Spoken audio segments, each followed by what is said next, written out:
Let's welcome in Rahul Prithiani, Director at CRISIL Research, for a sense of what we are expecting. Rahul, very good morning to you. Sorry if I've kept you waiting.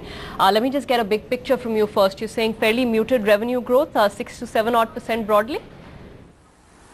Yeah, we are expecting only 6 to 7% growth this year.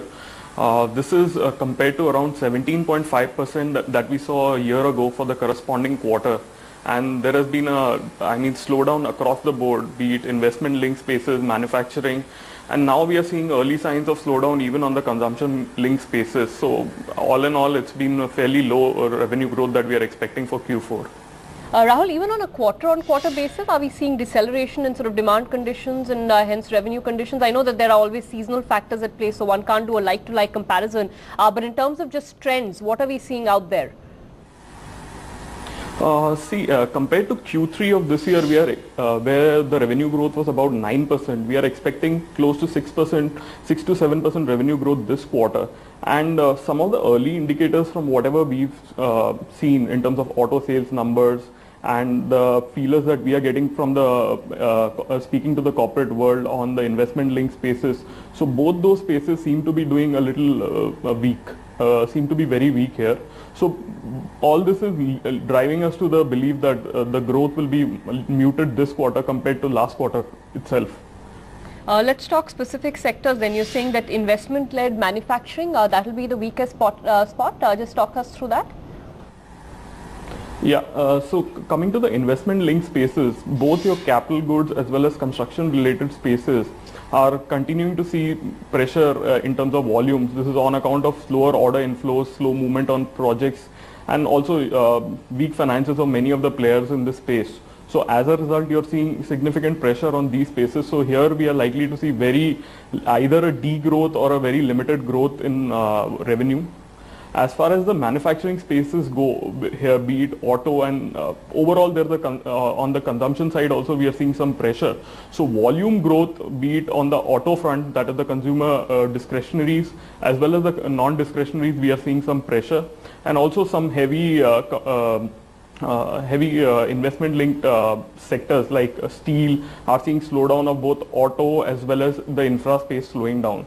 So both the spaces are actually struggling now. What about, you mentioned auto there as part of manufacturing. What about some of the other consumer sectors?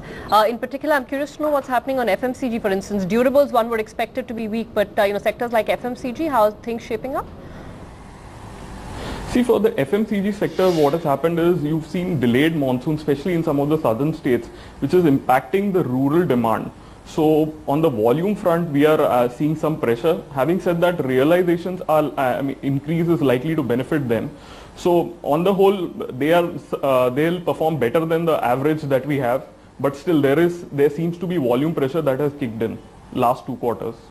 Okay, there are a couple of sectors where you're saying things may actually improve, and among them IT, media and telecom. Could you just talk us through those?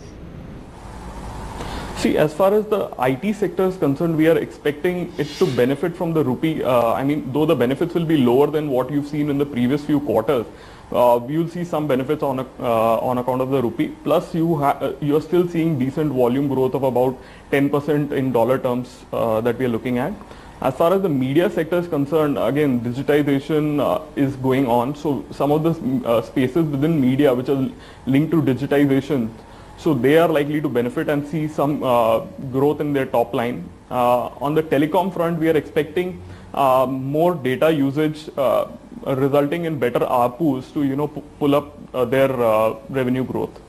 All right, got that. Just a quick word also on the margin picture. What are we seeing there? Is there a trend across the board of declining margins? There still seems to be pressure on margins. Last few quarters, we've clearly seen pressure on margins being there. This quarter too, we are expecting a 30 to 50 basis point decline on a year-on-year basis. In most sectors, we are seeing pressure on margins, both again the investment-linked sectors like capital goods, construction, they are seeing pressure. Then in spaces like shipping and hotels where where there's significant oversupply, we are seeing pressure on margins. Then even on spaces like steel, where there has been an inventory build-up and slow volume growth, we are seeing pressure on margins. Some of the spaces which are doing relatively better would be sectors like airlines, where we are seeing better pricing power returning with the exit of one of the players, resulting in improved margins. Then cotton yarn is one space where we've seen a strong export demand and relatively tepid cotton prices. So that space is likely to see some improvement in margins. In other sectors like pharmaceuticals, IT, we are seeing marginal changes. So they are more or less flat. So broadly, that's the picture on margins. All right, got that. Rahul, thank you so much for coming in, giving us a sense of what the early indications on the earnings season are. That's Crystal Research. They're typically the first ones to put things out in terms of expectations. That's all the time we have on Fundamental. We'll keep tracking the markets for you. Volatile.